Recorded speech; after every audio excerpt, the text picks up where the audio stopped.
Ito ang Biyahe by DJ Lala Banderas. DJ Lala Banderas.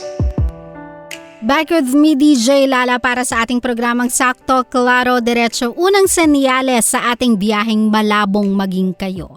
If they keep you in secret, not in private. Marami kasi ngayon, my love, na couple or projecting to be a couple na mas pinipiling maging pribado kesa ipangalandakan sa publiko yung relationship nila.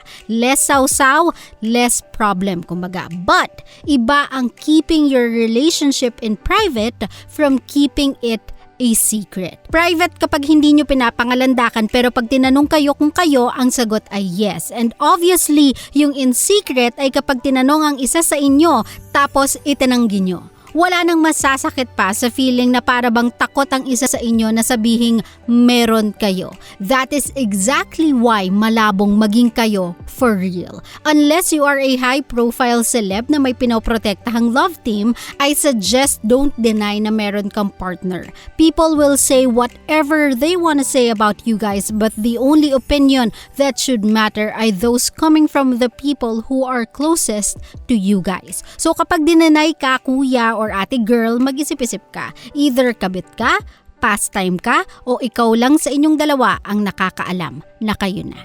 Klaro? Ikalawang senyales na malabong maging kayo sa ating biyahe tonight. When you are the least of their priority. Have you ever felt yung feeling na nasa courting stage kayo tapos mag-good morning ka sa kanya kasi syempre feeling mo sweet yon. Tapos ang reply niya sa'yo ay sa gabi na. Ang tagal.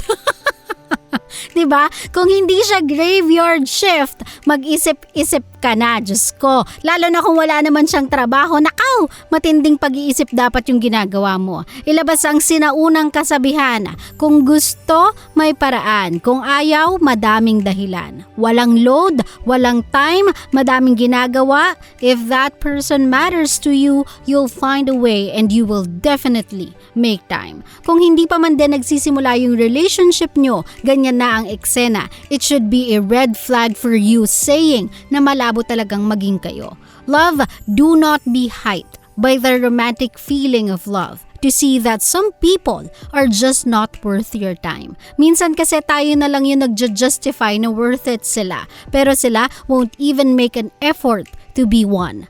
Courting stage is the level of any promising relationship to define compatibility.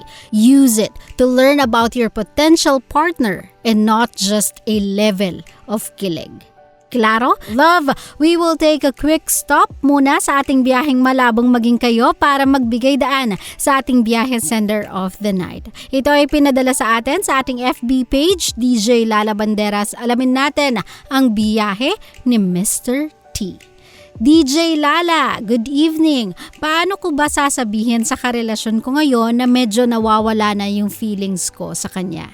LDR kami. We don't have a constant communication and lagi na lang ako ang nag-e-effort just to be with her. From Ilocos ako, Pangasinan siya. Ako yung may work kaya ako na lang yung gumagawa ng way para makasama ko siya kahit sandali lang. Dahil nga din, LDR kami. Now, meron po akong nagugustuhan dito sa work ko. Same ko siya ng work, ibang unit lang siya. Pero magkalapit lang yung office namin. Please, I need your advice, DJ Lala. Salamat. Hi Mr. T! First, let's cut the chase. Hindi nawawala yung feelings mo sa kanya dahil lang LDR kayo. The truth is, nahuhulog ka lang talaga sa iba. Don't make LDR an excuse to justify as to why you are welcoming yung idea of being with someone else na malapit sa'yo. That's too convenient naman para sa'yo, Mr. T. Ano? Love, long before nakilala mo yung katrabaho mo, malinaw na sa inyo yung pinapasok nyo. Malinaw na mag-LDR kayo. Pero did that ever stop you na ligawan siya? Did that ever stop you na pasagutin siya? Hindi naman, di ba? Kasi you choose to be with her despite the fact na malayo siya sa'yo. Now na merong malapit, saka mo lang naisip na mahirap yung LDR? Classic excuse. Now on to the payo na hinihingi mo na how can you tell her na nawawala na yung feelings mo sa kanya? Diretsahin mo na. Sabihin mo na yung totoo na hindi mo pala kaya ang LDR. Don't make her feel sorry for herself na dahil wala siyang trabaho at malayo siya, nahihirapan ka. Kasi again, yung totoong dahilan naman talaga is because meron ka ng gustong iba. So wag mo nang paligoy-liguyin pa. Kung sasaktan mo rin lang naman siya, isahan na, di ba? Wag ka nang mag-isip ng kung ano-anong rasong makakapagparamdam pa sa kanya na siya yung may kasalanan. Sasaktan mo na nga, pahihirapan mo pa. Don't do that, okay? Just make it quick and simple. Pasensya ka na, hindi ko na kaya ang LDR. Tapos, yun na. As for your bagong relationship, I hope hindi kayo magkalayo. Truth be told, baka kasi mag-suffer lang siya in the same fate nitong soon-to-be ex mo. And for you, Mr. T, huwag kang papasok sa relasyon na hindi mo kayang panindigan. Huwag kang papasok sa commitment na kapag nagkagipitan, una mo siyang tatakbuhan. If you can't deliver, do not dare enter a commitment.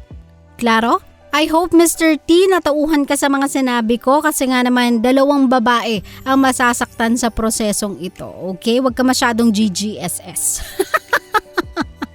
At kung katulad ni Mr. T, meron ka ding problemang nais mong isangguni sa akin, I'll be frank and honest with you, but at least I'll be real. O diba? At least magiging totoo ko sa'yo. I'm a friend. At kung ang kaibigan ay tunay, sasabihin niya sa'yo kung ano yung totoo. And that's exactly what I'm doing in this show. Okay? Sa mga kabisyo natin, kung katulad ni Mr. T, meron din kayong problema, just send it over DJ Lala Banderas Facebook page or you may text it sa aking biyahe text line 0917-851-4329. Naku love, andito na naman tayo sa huling yugto ng ating programa pero syempre ibibigay ko na lang ang huling senyales na malabong maging kayo.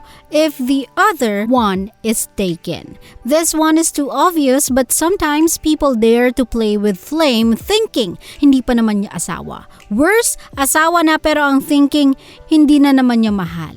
Love, do not fool yourself. Niloloko ka na nga, lolokohin mo pa yung sarili mo, diba? Double whammy yan. I know that you think highly of yourself and sometimes it's admirable kasi ang tawag natin dyan ay confidence, but too much of it is called arrogance. Kung ayaw mo ng feeling ng inaagawan, huwag kang mang-agaw ng tao na hindi naman para sa'yo to begin with. If you think mahal ka niya, then let that person prove it to you by ending their current relationship and be with you. Ironically, kung mataas yung tingin mo sa sarili mo, you should know better by now than just settling for being a number 2. So kung meron siyang current partner, uulitin ko sa'yo, loud and let me be clear, malabong maging kayo. Klaro? I think that's it for me, my love. Maraming salamat for sticking with me sa 3 hours of our show. Sana natauhan ang dapat matauhan. Sana natamaan ang mga dapat matamaan. At syempre, kung nag-enjoy ka sa biyahe and you want more, all you have to do ay pumunta sa YouTube channel ng Love Radio Manila, look for the playlist and search for biyahe. At syempre, sa mga kabisyo natin, you can always follow me on my socials, DJ Lala Banderas on Facebook, Twitter, Instagram, Laika, and TikToks. And you are tuning in sa aking programang Biyahe, ang programang sakto, klaro, diretso. Hatid sa inyo ng 90.7 Love Radio, GV lang, walang hate, puro love lang. Good night, everybody. I'll see you guys again tomorrow. Bye! Love you! Always your number one SM radio station. Love Radio. Love, kung natuwa ka sa aming video, i-click mo na yung subscribe button at yung notification bell para naman notified ka sa mga bago naming videos.